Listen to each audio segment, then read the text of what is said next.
Gran Turismo 7 has 27 teams to choose from in the Manufacturers Cup, with Group 3 allowing for 49 different cars.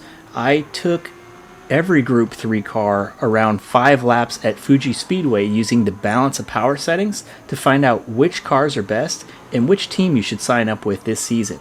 Keep in mind that the cars will have different advantages on different tracks, and the difference between the teams in first and in last was under 2 seconds, but there are individual cars that were over 3 seconds slower, so it's good to know what you're working with.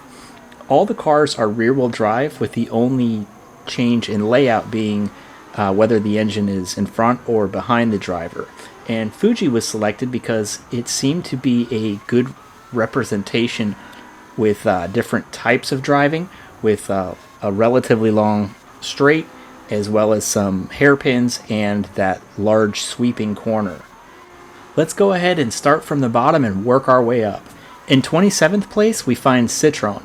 The GT was able to make the lap in 1 minute 43.893 seconds, and although the car is agile, it has no center mirror, and the visibility out of the front is also very obscured with that A-pillar.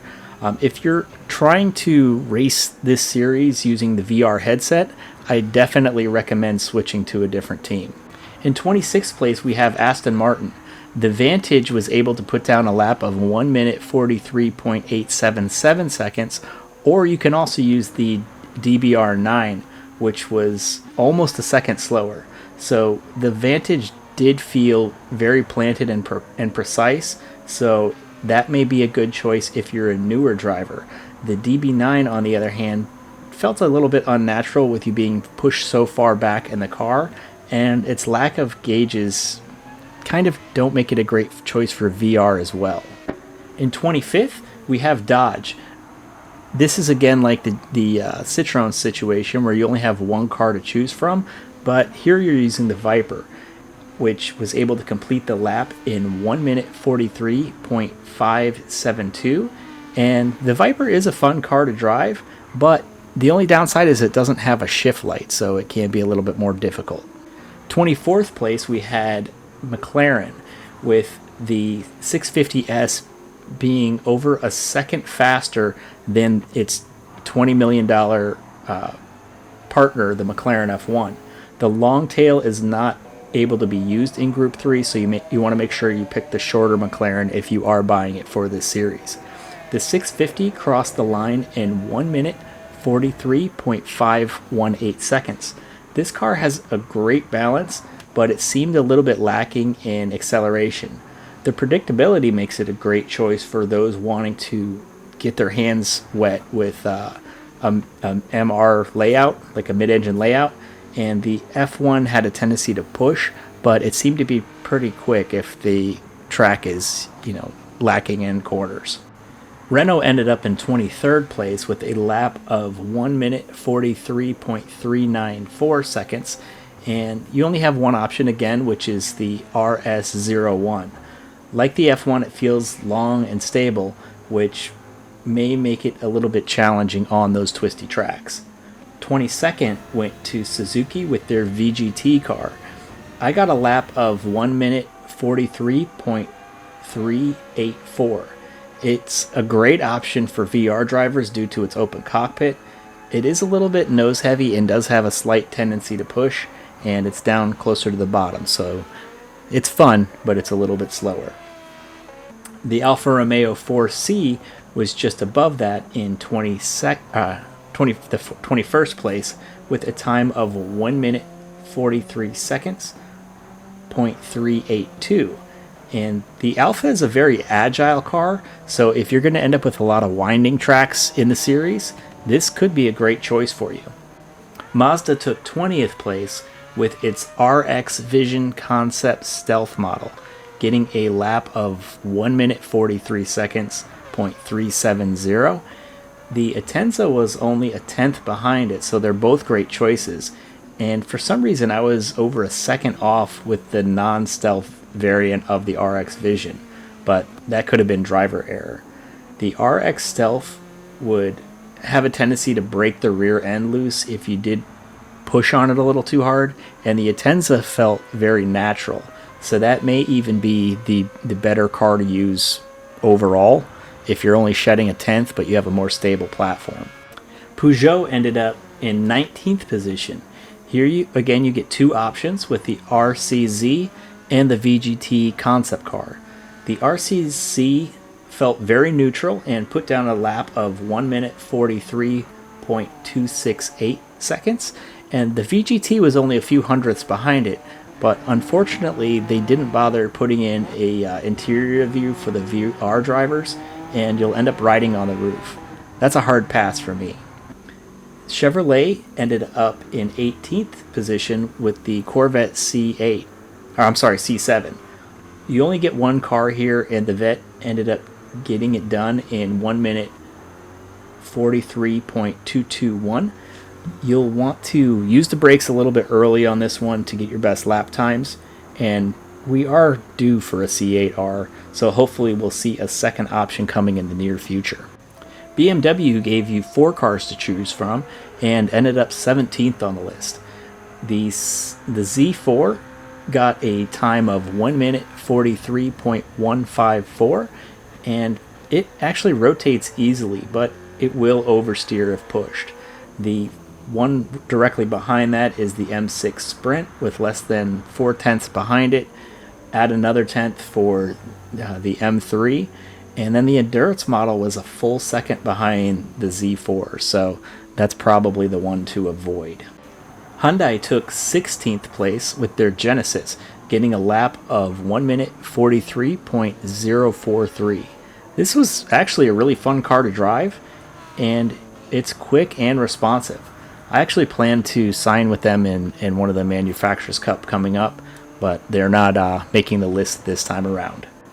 Honda took 15th place with the NSX GT500, which is a 2000 model. This one is the first of the alternative models that is beating the brand Central cars. I believe it's available in Legendary Motors, but it's on a rotation, so you'll have to keep an eye out for it. It did the lap in 1 minute 43.012, with the modern NSX 4 tenths behind it. The 2000 model felt very nimble with great feedback in the wheel. In 14th place, we'll find Toyota. The Supra Racing concept car was able to finish the lap in 1 minute 42.961, and the Supra actually felt slow when I was driving it, but when I saw that lap time, I realized that it was just a false perception. Add another half second and you'll be able to use the Tom's Mark IV Supra, and add another half beyond that and you'll end up with the FT1 VGT. So that Supra concept race car is the best of the 3 options. Volkswagen took lucky number 13, and the Beetle ended up doing the lap in 1 minute 42.922 seconds, with the VGT GTI model coming 7 tenths behind it. The GTI is another open cockpit car, which it gives a nice variety between the two Volkswagens, but it is a little slower than the Suzuki. The GTI is also a little more challenging to drive than the Beetle, but the two give you a nice variety with front engine layout, a mid-engine layout, and one again with the open cockpit. Just ahead in 12th place, we find the Lexus team with the 2 RCF variants. The 17 is over a second quicker than the prototype at 1 minute 42.901, and it feels much more planted and much more refined. So if you are just in the market for one car and Lexus is the brand you're looking at, just get the 17 model and don't bother with the prototype. In 11th spot, we had the Mitsubishi Lancer crossing the stripe at 1 minute 42 seconds, .887. It responds well and gave great communication through the wheel.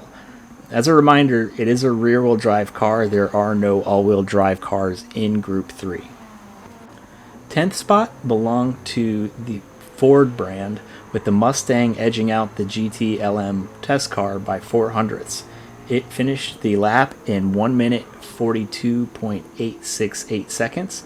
The 2018 GT race car and the GT race car both add just around a second to the Mustang's time, with the 2018 being under a second and the Spec 2 being over a second. So the Mustang's your best bet, and then the test car behind that, then the new model, and then the race car. Subaru ended up taking 9th place with the BRZ GT300, which ended up with a time of 1 minute 42.836, and the WRX adds about 7/10. The BRZ feels a bit floaty, but it almost gave it an artistic feel behind the wheel. It was a beast when it was first added to the game, but they've nerfed it a little bit since then. The Genesis X took the 8th place with a time of 1 minute 42.766. These cars I'm a little jaded on, just because every time when I see them in Manufacturers Cup, they seem to be driven by bashers. So I'm a little jaded there and not a fan of the car. Nissan ended up in 7th place, but this is also the brand that has the slowest option of the 49 cars. The 2018 GTR put down a time of 1 minute 42.761, with it closely followed by the 2013 model. The 1999 GT500 was just under a second slower than the 2018 car, with the Super Silhouette crossing the line in 1 minute 45.49 seconds. This is a very cool car to drive. It's just going to be a little bit slower, but if you want a little style out there, it's a nice choice. Lamborghini earned 6th place with their Huracan. No other options for this brand. It's very predictable and crossed the line at 1 minute 42 seconds, .685. So a great choice. The first one to enter the top 5 is AMG, and that's the 2020 model that made a lap in 1 minute 42.623, with the car having a much better balance than the other two choices. The SLS AMG adds about 6/10, and the 16 model, you just leave it in the paddock and buy the 2020. In 4th, we have our fastest front engine car, and that's the Jaguar F-Type, which crossed the line in 1 minute 42.591. This car is an absolute blast to drive. It's possible to steer with the throttle and just adds to the miles per gallon. So if you're looking for a good time and aren't necessarily concerned about the win, this is a great choice.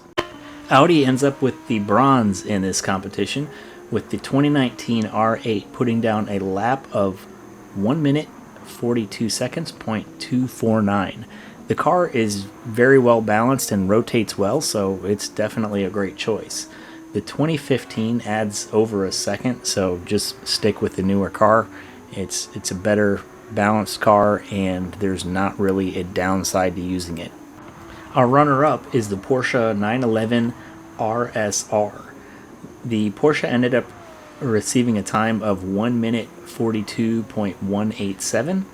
It's labeled as a mid-engine car, but 911s are typically set up with the engine rearwards of the rear tires, which makes them a rear-engine car.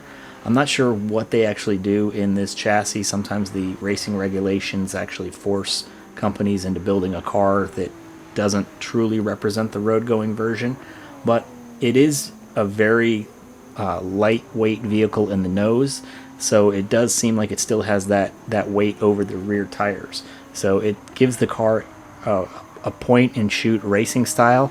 You just get the front end pointed in the right direction, throw the throttle down, and it does the rest. So that leaves Ferrari as our winner in this competition. The 458 just communicates incredibly well and has an awesome balance. The only downside that I could really see is that the shift light can be difficult to see in VR.